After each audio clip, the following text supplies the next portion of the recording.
마태복음 11장 20절에서 30절까지 말씀입니다. 마태복음 11장 20절에서 30절까지 말씀입니다.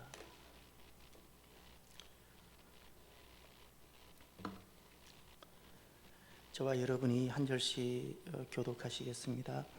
예수께서 권능을 가장 많이 행하신 고을들이 회개하지 아니하므로 그때에 책망하시되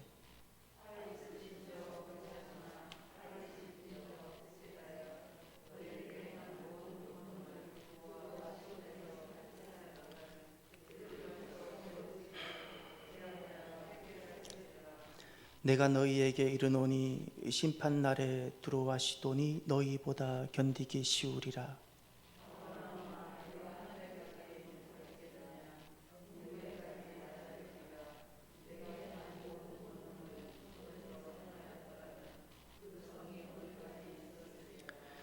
내가 너희에게 이르노니 심판날에 소돔 땅이 너보다 견디기 쉬우리라 하시니라.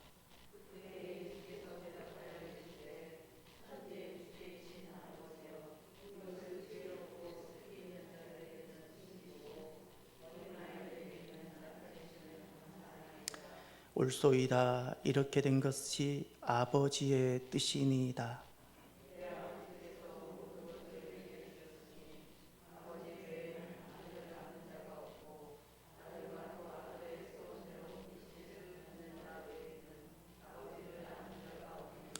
수고하고 무거운 짐진 자들아 다 내게로 오라. 내가 너희를 쉬게 하리라.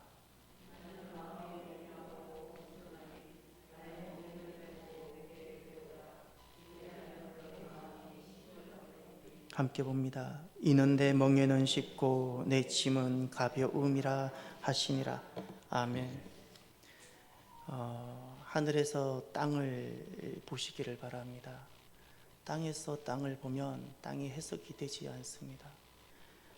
우리는 하늘이 쑥 들어와 버렸잖아요. 그래서 하늘에서 땅을 볼 수 있어야 됩니다. 그날에서 오늘을 내가 볼 수 있어야 됩니다.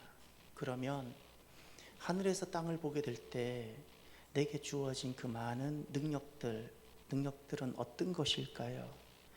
오늘 본문에 보면 먼저 예수님은 책망하십니다. 먼저 20절을 보십시오. 예수께서 권능을 가장 많이 행하신 고을들이 회개하지 아니하므로 그때에 책망하시되. 예수님이 책망하십니다. 책망하십니다. 누구를 책망하시죠? 권능을 많이 행하신 그 고을들을 책망합니다. 여기서 이 권능이란 단어가 두나미스로 쓰여졌습니다.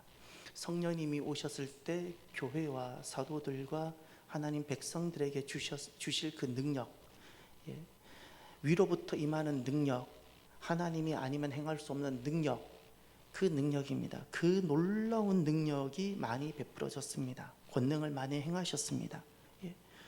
놀라운 것은 권능을 많이 행하신 고을들이라는 표현이 어떤 의미인가 하니 능력이 많이 베풀어진 사람이 있고 그 가정에 있고 교회가 있는 반면 그렇지 않을 수 있는 사람도 있다는 겁니다. 그게 전제가 됩니다. 전제가 됩니다. 그런데 주님은 책망하신 것은 능력이 많고 적음으로 책망하신 것이 아닙니다. 무엇인가 하니 회개하지 않았어요. 그 많은 능력을 갖고 회개하지 않았어요. 그것을 책망하셨습니다. 회개라는 것은 단순히 입술로 주님 제가 어떤 죄를 지었습니다라는 교리적인 것이 아니라 회개의 가장 그 중요한 그 안에 있는 스피릿이 무엇인가 하니 돌이킨다는 겁니다. 주님께로 돌아온다는 겁니다. 이게 가장 중요한 회개의 그 스피릿입니다. 죄를 고백하는 이유는 주님께 돌아오기 위해서입니다. 그런데 고백했는데 안 돌아와요. 회개 아닙니다. 돌아온다는 회개의 가장 큰 개념은 체인지입니다. 주인이 바뀌는 거예요. 내가 주인이었다가 주님을 주인으로. 오늘 이 지금 20절 통해서 우리가 깨달을 수 있는 것이 있습니다. 여러분, 내가 가지고 있는 능력과 믿음은 비례하지 않을 수 있다는 사실입니다. 많은 은사도 있을 수 있고 많은 직분도 있을 수 있는데 그것과 믿음이 비례하지 않을 수 있습니다. 오늘 본문에 엄청난 능력을 받았고 행해졌던 그 도시들이 있었지만 그들은 주님께 나오지 않았어요. 나오지 않았어요. 주님은 능력을 왜 베푸시죠? 지난날 특정 지역에 주님은 더 많은 사역과 더 많은 능력, 두나미스를 베푸셨습니다. 그 이유는 무엇일까요? 주님께 돌아오게 하기 위하여. 할렐루야. 사랑하셨어요. 사랑하셔서 돌아오라고. 여러분, 주님 없는 성공, 그게 바벨탑입니다. 잘 되는데 주님이 없어요. 그게 지난날 사람들이 실수했던 그게 바벨탑입니다. 바벨탑이라고요. 왜 주님께서는 어떤 사람들에게 더 많은 능력을, 또 더 많은 어떤 기적을, 더 많은 어떤 은혜를 베풀어 주실까요? 잘 살라고? 아니요. 주님께서는 죄송하지만 우리가 이 땅에서 하루 더 사는 것이 주님께는 하등의 의미가 없습니다. 우리가 주님 앞에서, 주님께서 보실 때 하늘에서 이 땅을 보면 내가 이렇게 살거나 조금 더 크게 이렇게 사는 것이 하등의 의미가 없어요. 주님께서 우리에게 더 많은 능력을 주신 이유가 무엇일까요? 돌아오라고. 회개하라고. 회개하라고. 돌아오라고. 우리는 이렇게 살다가 조금 더 이렇게 살아보려고 그렇게 몸부림을 치는데, 5일을 살 걸 6일을 살아보려고 그렇게 몸부림을 치는데, 하늘에서 보면, 하늘에서 땅을 보면 하등의 의미가 없는가? 하등의 의미가 없는가? 여러분, 오늘 저와 여러분들은 어떤 능력을 받고 살아갑니까? 우린 어떤 능력을 받으셨습니까? 내 손에 지금 어떤 능력이 있습니까? 우리가 꼭 확인해야 될 것이 있는데, 저나 이 자리에 있는 여러분 모두가 능력이 많아질수록, 내 손에 쥐어지는 것이 많아질수록, 내가 나이가 많아지고 가진 것이 많아지고 지식이 많아질수록 내 삶의 방향이 어디로 향하고 있는가를 꼭 확인하십시오. 너무나도 중요합니다. 가진 것이 많아졌는데 이 많아진 것을 가지고 내 삶의 방향이 땅을 향하고 있고 나를 향하고 있다면 그것이 바로 바벨탑을 쌓는 힘밖에 되지 않습니다. 성경은 그것을 저주라 부릅니다. 저주라고. 주님의 무서운 책망이 오늘 본문에도 나오는 이유가, 그렇게 능력을 많이 베풀었는데 그들 손에 그렇게 많은 은혜를 쥐어줬더니 그걸로 바벨탑이나 쌓고 있는 겁니다. 주님 그래서 책망하시는 겁니다. 책망하시는 겁니다. 여러분, 우리가 주님께서 은혜 주시고 기회 주실 때 주님 앞으로 내가 나아와서 회개하고 돌아오지 아니하면, 여러분, 주님이 말씀하실 때입니다. 주님께서 말씀하실 때 은혜를 베풀어 주시고 능력도 베풀어 주셔서 이런 말씀의 관계 속에서 내가 주님 앞에 나와 돌아오지 아니하면 정말 두려워해야 됩니다. 여러분, 주님이 내 몸에 손을 대기 시작하세요? 감당이 안 됩니다. 여러분, 주님이 내 사업장과 일터를 한번 다루기 시작하세요?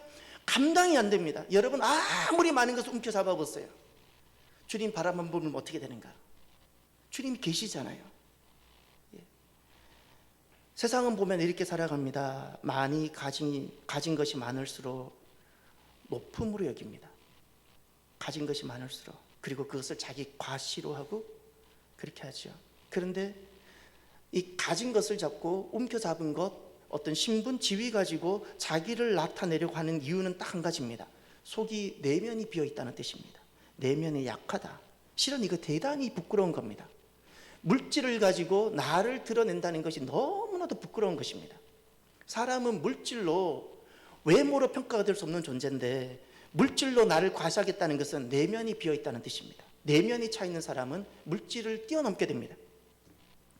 사랑하는 성도 여러분, 저와 여러분들이 하나님 은혜 주셔서 내 삶에 능력이 점점 많아질수록, 내 연령이 많아질수록, 믿음이 더욱더 견고해질수록 이 모든 것이 은혜임을 알고 감사하시기를 바랍니다.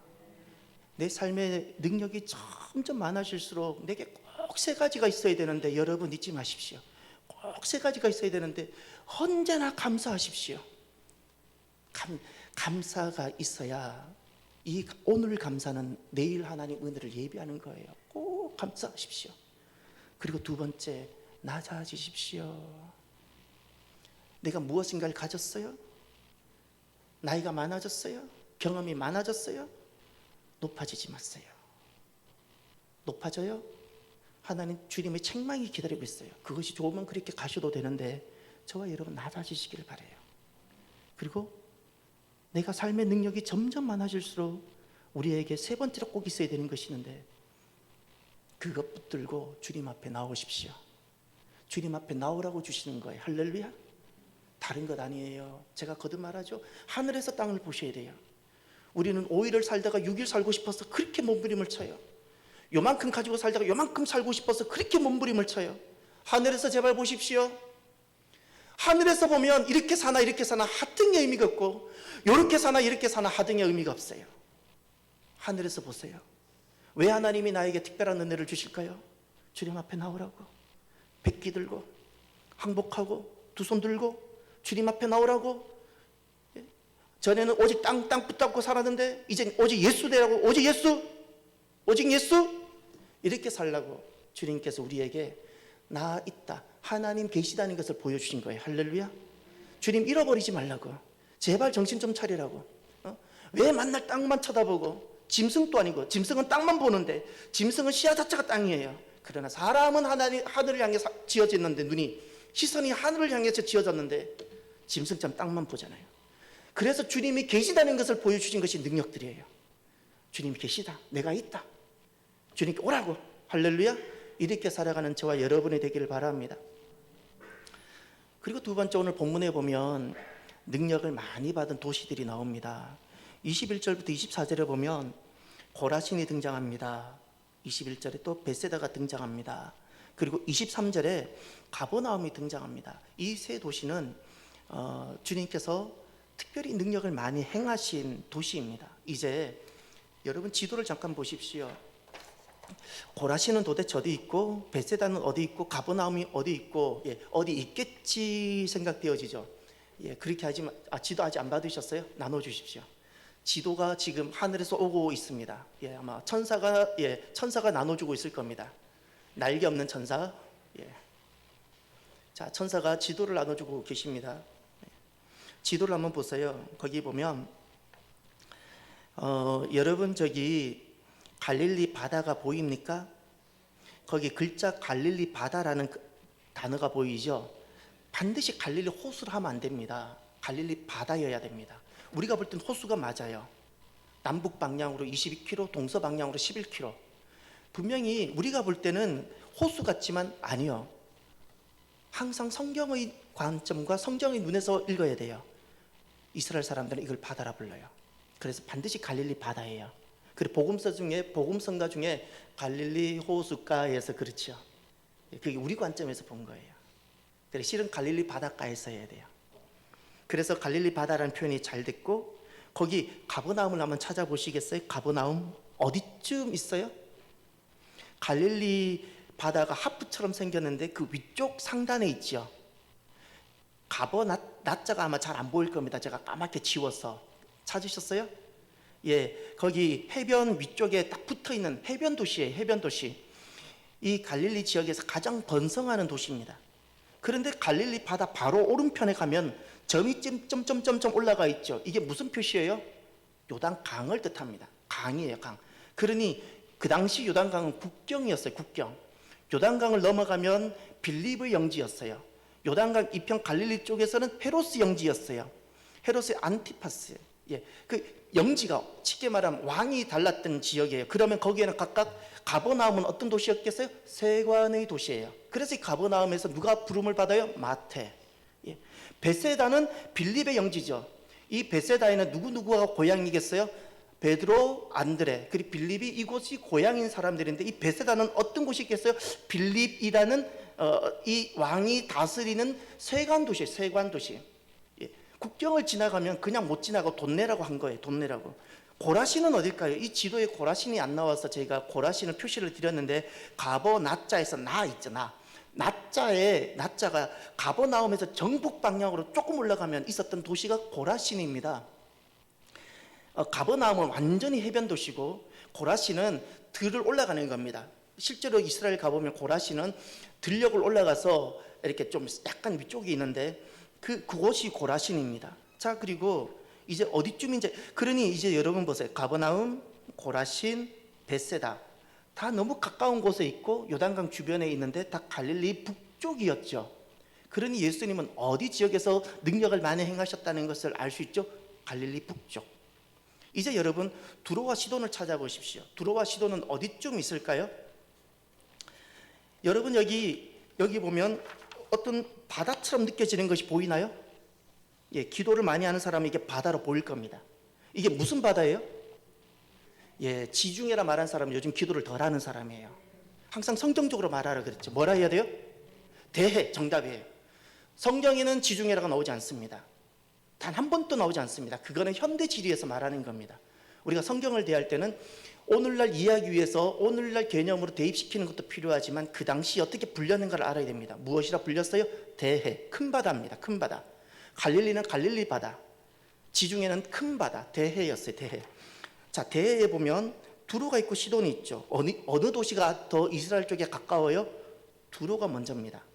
두로는 페니키아 제국이 기억나시죠? 해상 제국의 수도였습니다. 대단히 강성한 한때 나라였습니다.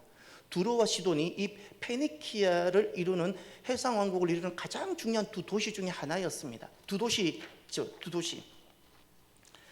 이 지역을 시돈과 두로와 시돈을 성경에는 수로보니게, 보니게가 그 페니키아를 말합니다. 시로 페니키아라는 뜻입니다. 예. 수로보니게라 부릅니다. 두로와 시돈 지역을. 예. 지금 오늘 본문에 등장하는 고라신, 벳세다, 가버나움, 그리고 두로, 시돈, 이제 대충 어딘지 아시겠죠? 두로와 시돈은 이방 지역의 대표적인 도시입니다. 이제 오늘 다시 말씀으로 돌아오십시오. 여러분, 가버나움에서는 주님께서 어떤 능력을 행하셨을까요? 이제 한번 생각해 보십시오. 가버나움에 어떤 능력을 행하셨을까요? 가장 큰 능력. 여러분, 어떤 능력을 베풀어 주지만 가장 큰 능력일까요?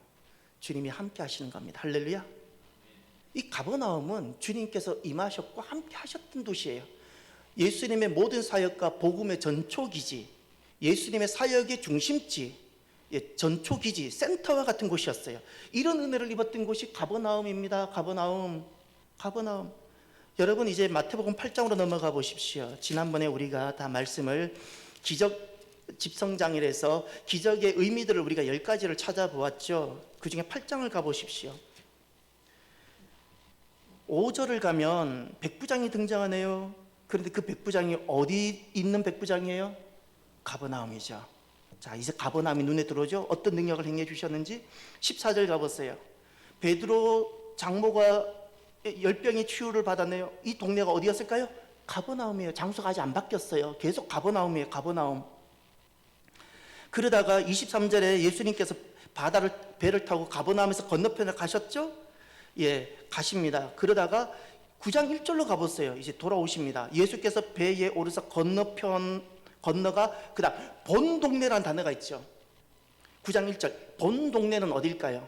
동네 이름이 본일까요? 예, 고향이란 뜻이에요. 본 동네, 본. 이게 어디에? 가버나움입니다. 가버나움. 9장은 또 가버나움이에요. 그러면 9장 9절을 보세요. 마태가 부름을 받죠. 세가논이었죠. 마태가 있었던 곳이 어딜까요? 가버나움. 예, 가버나움. 지금 9장 다 가버나움입니다. 예, 혈육증 여인, 그리고 또 그 두 맹인들, 예, 그리고 회당장 야이로의 딸, 다 가버나움입니다. 가버나움. 이제 우리가 가버나움을 더 살피자. 그 외에도 가버나움은 많이 등장합니다. 이제 모든 기적의 집성 중심이, 많은 사역의 중심이 가버나움에서 일어났다는 것을 우리가 알 수 있을 겁니다. 이제 그럼 또 베세다를 한번 찾아볼까요? 여러분, 베세다에서는 주님께서 어떤 능력을 베풀어 주셨을까요? 베세다라는 것은 어부의 집 또는 사냥꾼의 집이라는 뜻입니다. 베세다는 마가복음 8장에 가면 베세다 맹인이 등장합니다. 베세다 맹인이 와서 고침을 받습니다. 그리고 또 하나 아주 중요한 사복음서에 다 등장하는 놀라운 기적이 하나 나타납니다. 오병이어. 베세다 들녘입니다. 베세다 들녘에서 오병이어 기적이 일어납니다. 이제 베세다도 이렇게 많은, 그리고 베세다는 베드로, 안드레, 빌립의 고향이고 그들을 부르셨죠. 이런 은혜를 입었던 곳이 베세다입니다. 오늘 본문에 보면 이렇게 능력을 많이 행한 도시가 있는가 하면 능력이 이 가버나움이나 고라신에 비하면 능력이 너무 일천하게 미친 곳도 있어요. 그 도시가 두로와 시돈, 소돔으로 등장합니다. 여러분 여기 오늘 본문에도 보면 11장에 가셔서 본문에 보면 21절 너희에게 행한 모든 권능을 이 두나 믿습니다. 두로와 시돈에게서 행하였더라면 그들이 벌써 베옷을 입고 죄에 앉아 회개하였으리라 그랬죠. 두로와 시돈을 이야기하면서 여러분 성경에서 이 장면을 한번 떠올려 보십시오. 두로와 시돈에 있는 사람이 베옷을 입고 죄에 앉아 있는 모습이 혹시 등장하는 장면이 떠올릴 수 있나요? 23절에 보면 가버나움과 대별되는 도시, 은혜가 너무 적게 임했던 도시를 소돔이라 그러는데 결국 여러분 소돔은 언제 도시였는가 하니 아브라함 시대 도시였습니다. 기억나시죠? 그것은 몇 명이 없어서 의인 몇 명이 없어서 멸망당했죠? 10명이 없었죠. 여러분 의인은 결국 누구일까요? 얼마나 잘 믿으면 주님은 의인이라 말할까요? 주님께 돌아오지 않았다는 겁니다. 그 많은 것을 가지고 애굽 동산 같은 그곳에서 그 좋은 곳에서 그 많은 것을 누리면서 주님께 돌아오는 10명이 없었던 곳이에요. 10명이. 10명이 없었던 곳. 오늘 보세요. 이제 두로와 시돈이 있죠. 이제 마태복음 15장을 가보세요. 두로와 시돈의 베옷을 입고 제에 앉아있는 모습의 한 사람을 만나게 될 겁니다. 마태복음 15장을 가시면 21절 이런 모습을 주님은 가버나움과 벳세다와 그 고라신에서 보고 싶었어요. 그러나 그 많은 능력을 행했는데 가버나움과 벳세다와 고라신에서는 이런 사람이 없었어요. 그런데 시돈과 두로는 너무나도 은혜가 일천하게 떨어졌는데도 거기에서는 베옷을 입고 제에 앉아 회개하는 사람이 있었어요. 이제 한번 보십시오. 21절 보면 예수께서 거기서 나가서 어디로 가셨어요? 두로와 시돈 지방. 이게 수로보니게라고 표현되어지는 지방입니다. 시로페니키아 지역. 거기 보면 22절에 한 여인이 등장하는데 알고 보니까 딸이 흉악하게 귀신 들렸다 그랬죠. 얼마나 고통스럽겠습니까? 딸이 어디엔가가 사로잡혀 있는 겁니다. 어디엔가 사로잡혀 있어요. 24절을 보세요. 그런데 예수님의 말씀입니다. 첫 번째 말씀. 나는 이스라엘 집에 잃어버린 양 외에는 다른 데로 보내심을 받지 아니하였노라. 얼마나 참 매정하게 느껴지는 말씀인가요? 그런데 그 다음 여인의 태도가 이제 세 가지가 나오는데 첫 번째 태도 이제 보세요. 베옷을 입고 제에 앉아 회개하는 여인의 아름다운 모습, 주님께서 정말 보고 싶은 모습이 지금부터 등장합니다. 첫 번째 25절에 여자가 와서 예수께 절하며, 그럼에도 불구하고 주님 앞에 나와요. 주님 앞에 나와요. 그리고 절했다라는 것은 복종한다는 뜻입니다. 여러분, 그냥 한번 세배했다는 뜻이 아니에요. 예수님을 주로 고백한다는 뜻이에요. 주님 앞에 나왔어요. 그리고 복종합니다. 이것이 첫 번째 모습, 베옷을 입고 제에 앉아 있는 모습이에요. 주님 앞에 나와 복종하기. 두 번째 25절 하반절에 주여 저를 도우소서. 이게 두 번째 모습, 주님의 은혜를 간절히 찾고 구하는 거예요. 그냥 도와주시면 감사하고 안 해주셔도 오케이 이런 자세가 아니에요. 인생의 마지노선을 딱 치고, 주님이 아니면 저는 여기서 끝입니다. 주님 살려주시면 살고 저는 이제 안 됩니다. 인생의 마지노선을 딱 치고 주님 앞에 나아갔다는 겁니다. 절박하게, 정말 절박하게 주님 은혜를 찾고 구한 거예요. 여러분은 주님 앞에 나아갈 때 인생의 마지노선을 쳐놓고 뭐 주시면 감사하고 안 주셔도 오케이 이런 마음으로 살아갑니까? 주님이 바라시는 것은 그런 것이 아닙니다. 주님 외에는 나는 인생에 길이 없습니다. 주님 외에는 나는 방법이 없습니다. 이 고백이에요. 할렐루야. 지금 이 여인이 그런 겁니다. 주님 저를 도우소서. 간절한 마음으로 주님의 은혜를 구하고 찾는 겁니다. 이게 두 번째 아름다운 모습. 이것이 베옷을 입고 제에 앉아있는 그 모습입니다. 주님께서 그토록 바라셨던 모습. 세 번째 이 여인의 모습을 보기 전에 주님의 또 아픈 말씀을 또 하십니다. 26절에 보면 대답하여 이르시되 자녀의 떡을 취하여 개들에게 던짐이 마땅하지 아니하니라. 여러분, 영적인 모든 과정에 이 과정이 그냥 다 자연스럽게 되어질 거라고 여기지 마세요. 다 단계가 있고 내가 거쳐가야 되는 여정들이 있고 관문이 있어요. 통과하세요. 통과하세요. 이 여인 또 웬만하면 아마 쓰러지고 자빠졌을 거예요. 그럼 결국 딸 잃어버리고 자기 믿음 잃어버리고. 관문 통과하세요. 이 여인이 세 번째 아름다운, 왜 통과하지 못하는가? 베옷을 입고 제에 앉지 않기 때문에 통과하지 못해요. 어떤 관문이라도 내가 베옷을 입고 제에 앉으면 다 통과가 됩니다. 할렐루야. 이 여인의 세 번째 고백을 보세요. 자, 베옷을 입고 제에 앉아 있는 이 여인의 모습. 27절. 여자가 이르되 주여 올소이다마는 개들도 여기까지. 저는 이 말씀에 항상 눈물이 나요. 저는 이 여인의 이 말에 개들에게 던짐이 마땅치 않다라는, 어떻게 요즘 윤리적 관점에서 보면 굉장히 인격 비하고 있어서는 안 되는 차별일 수 있는데, 이 여인은 그 문제를 넘어갑니다. 그리고 오히려 이렇게 말합니다. 주님, 저는 개와 같은 죄인입니다. 주님, 저는 죄인입니다. 맞습니다. 저는 너무나도 죄인입니다. 주님께 은혜를 구하고 받을 만한 자격조차도 없는 죄인입니다. 자기의 죄인됨을 철저하게 인정합니다. 할렐루야. 여러분, 어떤 상황에서도 나의 죄인됨을 잊어버리지 마십시오. 내가 왜 걸려 넘어지냐고요? 내가 죄인임을 잊어버렸으니까. 내가 죄인임을 잊어버렸으니까. 하나님 은혜 가면 살 수 없는데 다 내가 죄인됨을 잊어버리고 내 잘난 맛으로 돌아서는 순간, 그때마다 우리 넘어지고 자빠질 겁니다. 이 여인을 보세요. 세 번째, 얼마나 베옷을 입고 제에 앉아있는 아름다운 모습인가. 주님, 저는 죄인입니다. 개만도 못합니다. 여러분, 이 고백이 우리 안에 일어나길 바랍니다. 눈물로 고백되었으면 좋겠어요. 네 번째 보세요. 저는 이 말씀이 오늘 저와 여러분 가슴속에 한 새겨졌으면 좋겠어요. 27절 하반절. 개들도 제 주인의 상에서 떨어지는 부스러기를 먹나이다. 저는 항상 이 말씀에서 더 이상 나아갈 수 없어요. 부스러기 은혜. 하나님 은혜조차도 받을 자격이 없어서 남들 다 주고 그냥 떨어지는 그 부스러기 은혜, 그것도 저는 감사합니다. 할렐루야. 이 고백이 베옷을 입고 제에 앉아있는 사람만이 가능한 고백이에요. 하나님, 부스러기 은혜라도 하나님, 저는 갈망합니다. 왜냐하면 제가 죄인이기 때문에. 저는 주님 아니면 저는 살아갈 수 없습니다. 그래서 오늘 또 주님 앞에 나와 엎드려 복종합니다. 할렐루야. 예. 사랑하는 성도 여러분, 가버나움 은혜를 많이 주님께서 베푸시고 주님이 그 자리에 함께 계시고 하나님 능력을 많이 주셨더니 높아졌어요. 높아졌어요. 여러분, 혹시 여러분의 지금 위치가 어딘가요? 주님 보셨을 때 혹시 너무 높진 않나요?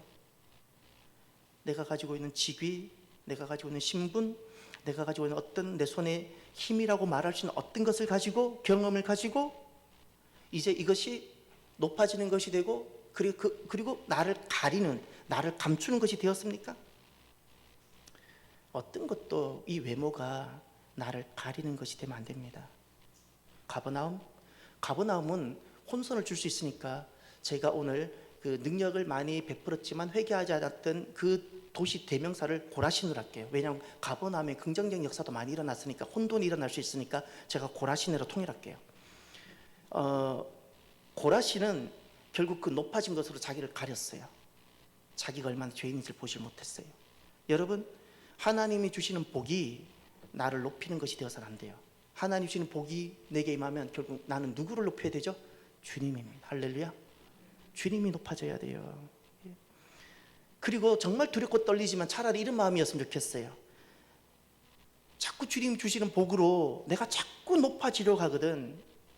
주님께 고백했어요.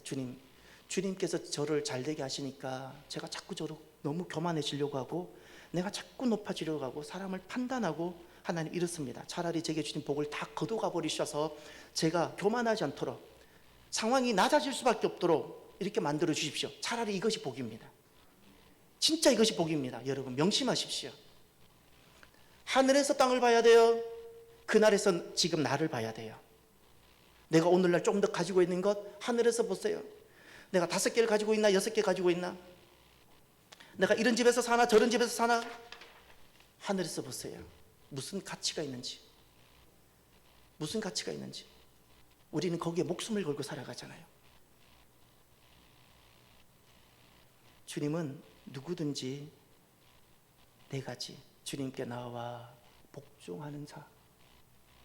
주님은 누구든지 주님 앞에 나와 간절히 도움과 은혜를 절박하게 구하는 자, 주님이 아니면 저는 못 삽니다. 인생의 마지노선, 영적 마지노선을 딱 쳐놓고 주님이 도와주시면 살고 아니도 내가 알아서 살고 양다리 딱 걸치는 사람 말고, 양다리 걸치지 마세요. 신앙생활, 믿음은 절대 양다리가 아닙니다. 여러분, 어떻게 양다리를 걸치고 신앙생활 하려고 해요? 여러분 영적 생활에 마지노선을 한번 쳐보신 적 있었어요? 왜 내 인생에 지금 하나님 안 보이냐고요? 양다리 걸쳤잖아요. 주님과 세상 다 양다리 걸치고, 주님이 안 도와주지만 세상에서 내가 좀 어떻게 하고, 세상이 안 되면 주님 앞에 나서 또 붙잡고, 언제까지 이렇게 살아가시겠어요? 양다리. 세상에서도 양다리는 그렇게 손가락질 하던데, 영적인 마지노선을 쳐야죠. 주님 앞에 나를 다 드리고 주님이 살게 하신 만큼 살겠습니다. 이때 우리가, 그때부터 나오는 것이 무엇인가는 잊지 마세요. 그때부터 나오는 것이 간절한 주님께의 도움입니다. 그전에는 절박한 주님께 도움을 구하지 않게 됩니다. 왜죠? 공급이 두 개니까. 하나님, 주님 공급 안 해도 나 여기 있어요. 절대 절박하지 않습니다. 여러분, 절박한 공급을 주님께 찾도록 마지노선을 치십시오. 또한 주님은 누구든지 자신의 죄인됨을 인정하는 사람을 찾고요, 그리고 주님은 누구든지 주님 앞에 나와 그 부스러기 은혜를 구하는 자를 찾으세요. 오늘도 주님 앞에 나와서 인생의 마지노선을 치고 내 죄인됨을, 내 하나님 주님께 간절한 은혜를 구하고 내 죄인됨을 인정하며 주님께 그 부스러기 은혜를 구하는 저와 여러분이 되길 바랍니다. 그러면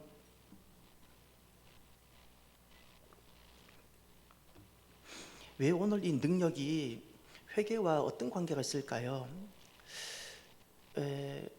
능력을 많이 베풀수록 왜 그것이 회개의 자리로가 되어야 될까요? 능력과 회개는 어떤 관계가 있을까요? 왜 주님이 은혜를 많이 베풀수록 내가 죄인임을 고백해야 되고 하나님 은혜를 더 구하며 내가 회개하는 자리로 나와야 될까요? 이제 25절부터 26절을 보십시오.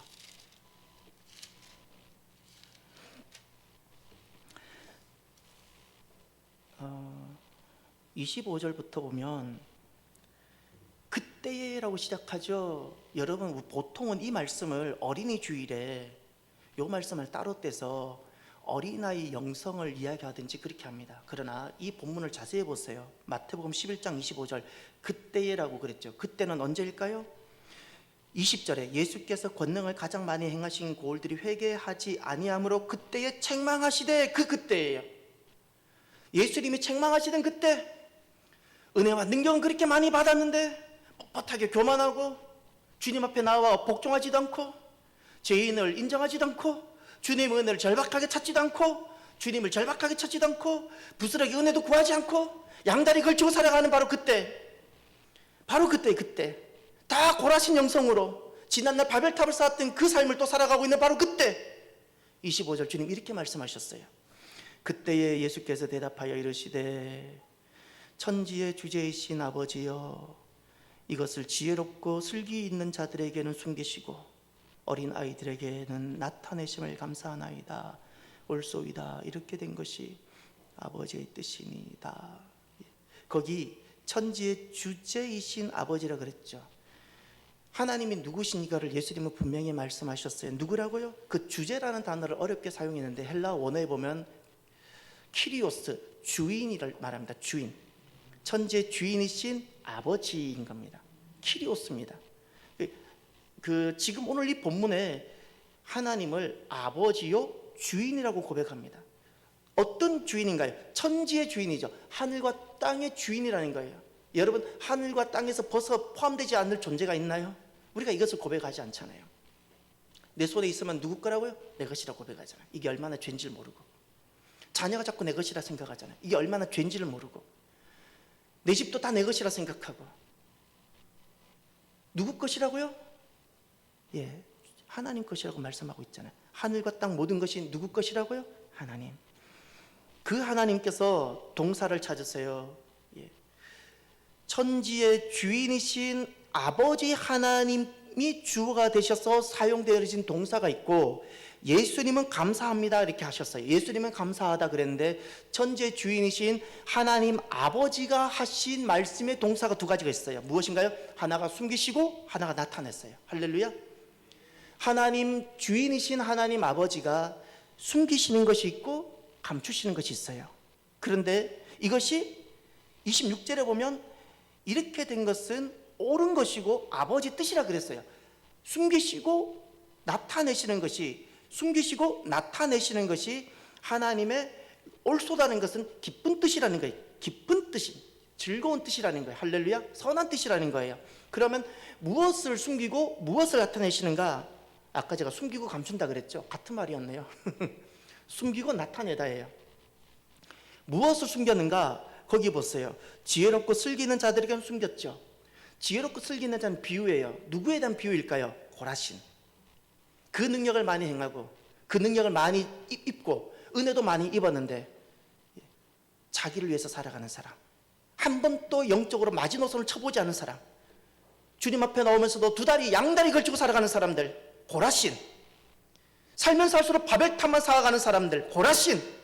이 사람들이 지혜롭고 슬긴 사. 왜냐하면 자기는 지혜롭다 생각하거든요. 자기는 힘이 있다 생각하거든요. 예. 주님 보실 때 이 사람들이에요. 이 사람들. 그들에게는 숨기세요. 하나님 감추세요. 안 보입니다. 안 보입니다.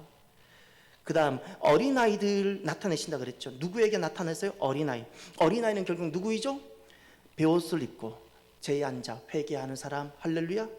누구든지입니다. 그가 시돈에 있든지 그가 가버나움에 있든지 예루살렘에 앉아 있든지 누구든지 목사든지 장로든지 누구든지 베옷을 입고 회개하고 제에 앉아서 주님께 돌아오는 사람. 할렐루야. 그 사람이 어린아이예요. 왜 능력을 베풀어 주세요? 돌아오라고. 돌아오라고.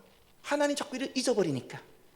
살아가면서 땅만 쳐다보고 하늘에서 땅을 보면서 하나님을 경외하며 하나님 앞으로 나와야 되는데 땅에서 땅만 쳐다보고 하나님 다 지워버리고 하나님 잊어버린 채 살아가니까 하나님은 딱 사건을 보여주세요.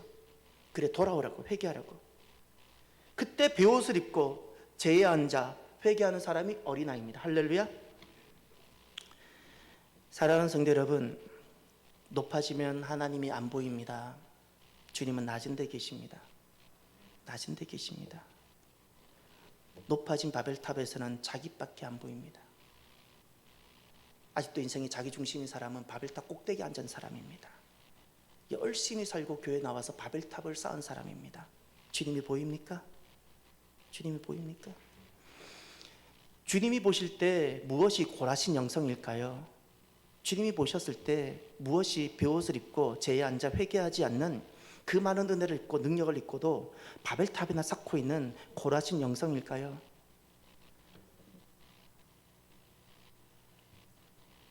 말씀이 기준이 아니고 말씀이 결론이 되지 않은 사람들입니다.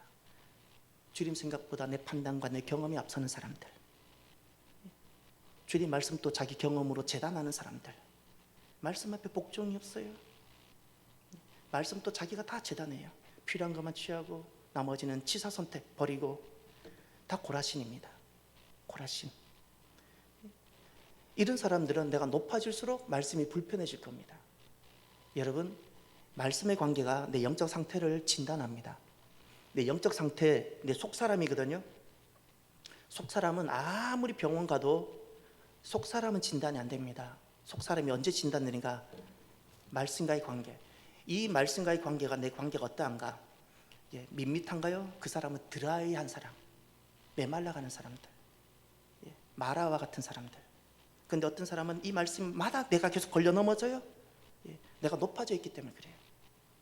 베옷에 앉아서 베옷을 입고 제에 앉으면 아무도 넘어지지 않는데 내가 높아져 있으니까 말씀이 선포될 때마다 자빠지고 돌뿌리. 여러분, 낮아진다는 것은 비굴하게 살라는 뜻이 아닙니다. 우리는 자꾸 낮아지고 겸손하다는 것을 비굴하게 생각해요. 그리스도인은 절대 비굴한 사람이 아닙니다. 세상 그 누구보다도 더 용맹하고 세상 어떤 사람들보다 더 담대한 사람들이 그리스도인입니다. 이런 담대하고 용맹한 그리스도인들이 낮아짐이란 무엇일까요? 말씀이 말씀으로 들리는 자리입니다. 잊지 마세요. 하나님 말씀이 하나님 말씀으로 들리는 그 자리가 낮아진 자리예요. 절대 낮아지지 않으면 말씀이 안 들립니다. 목사의 자리에 앉아서는 하나님 말씀이 안 들립니다. 권사의 자리에서 하나님 말씀이 안 들립니다. 내 경험의 자리, 종교적 경험의 자리, 내 이름의 자리, 절대 거기서는 하나님 말씀이 말씀으로 안 들립니다. 하나님 말씀이 정말 순전하게 말씀으로 들리는 데까지 내려가십시오. 말씀이 잊지 마세요. 말씀이 하나님 말씀으로 들리는 자리까지 내려가십시오. 내려가고 어디까지 내려가야 되는가? 사람마다 다른데 어디까지 내려가야 되는가? 말씀이 어떤 돌뿌리도 걸려 넘어지지 않고 가시도 되지 않고 그 말씀이 내게 전부가 아멘 될 때까지 내려가십시오. 그 내려가는 자리가 내가 비로소 제 배의 옷을 입고 제에 앉아서 회개하는 자리입니다. 그 전까지는 난 아직 배의 옷을 안 입었어요. 제에 앉은 것이 아니에요. 나는 입으로는 회개한다 그러지만 안 돌아온 거예요. 안 돌아온 거예요. 낮아지고 내려가십시오. 내려가셔서 말씀이 하나님 말씀으로 들을 때까지 내려가십시오. 이것이 낮아진 겁니다. 그러면 끝으로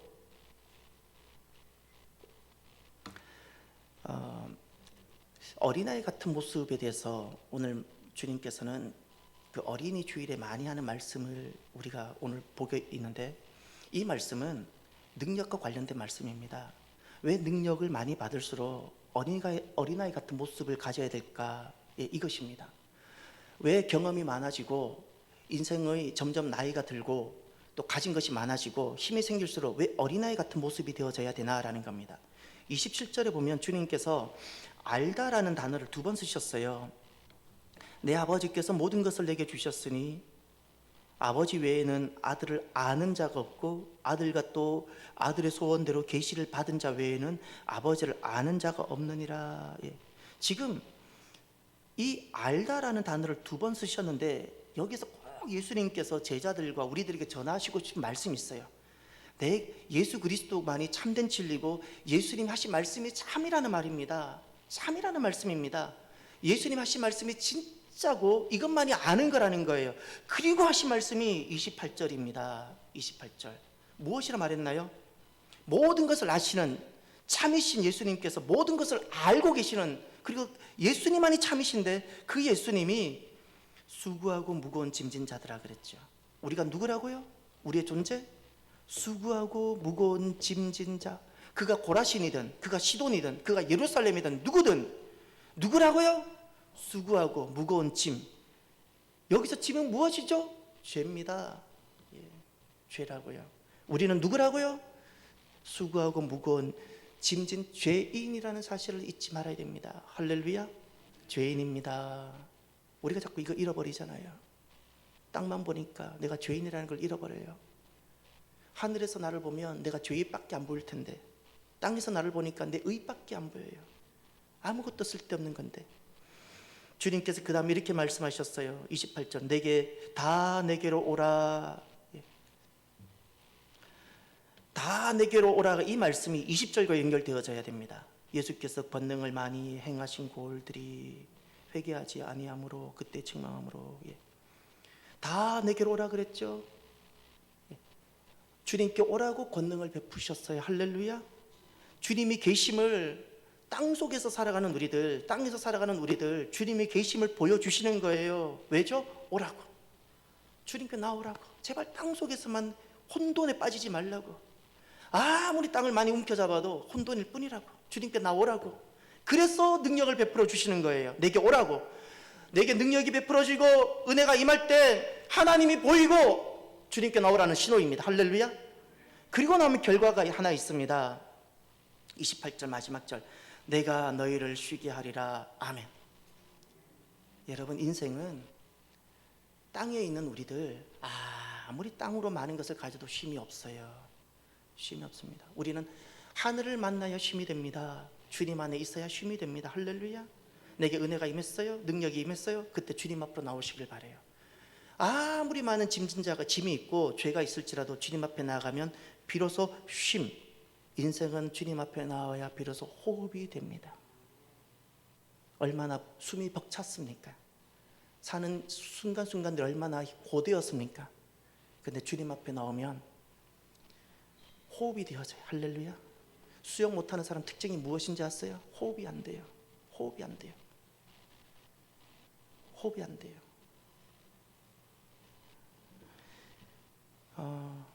사랑하는 성도 여러분, 주님께서 오늘 분명히 제시하신 영적 법칙이 있지요. 그 속으로 들어오시길 바라요.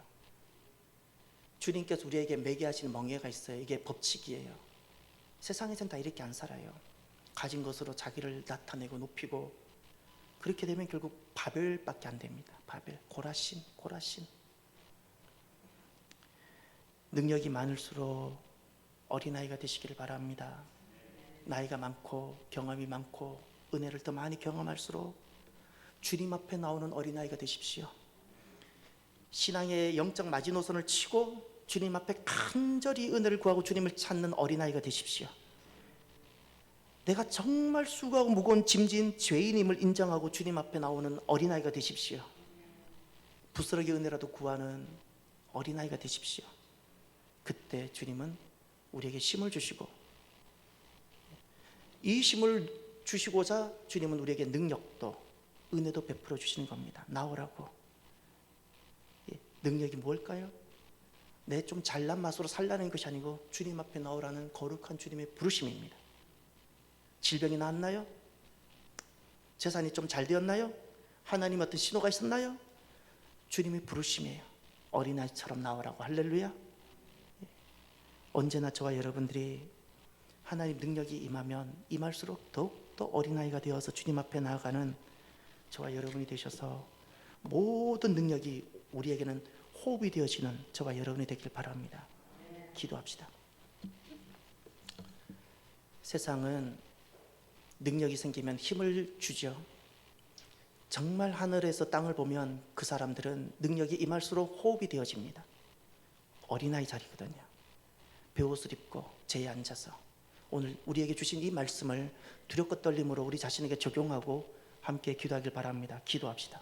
할렐루야. 하나님 아버지 감사합니다.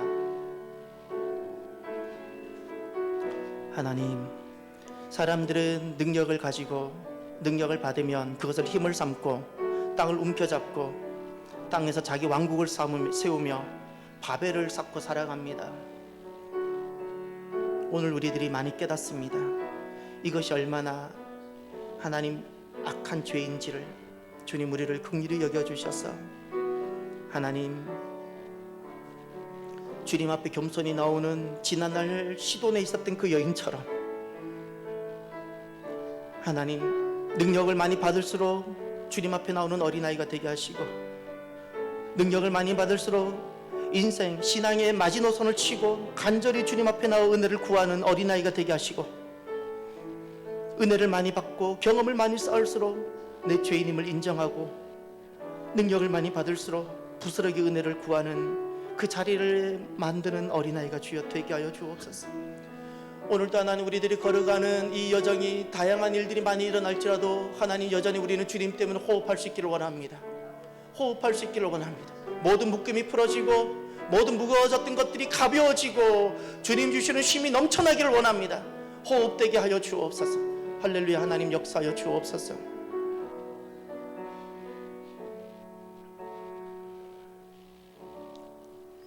하나님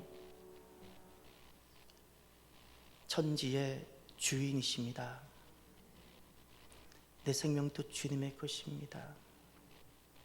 우리는 자꾸 잊어버리고 살아갑니다. 내 손에 쥐고 있는 건 내 것이라고.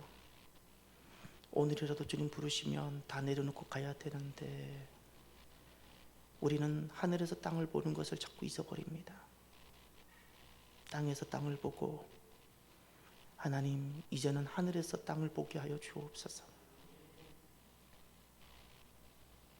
주님께서 은혜를 주시고 능력을 많이 우리에게 주실수록 주님 베옷을 입고 제에 앉아 주님 앞에 돌아오고 회개하는 어린아이가 되게 하여 주옵소서.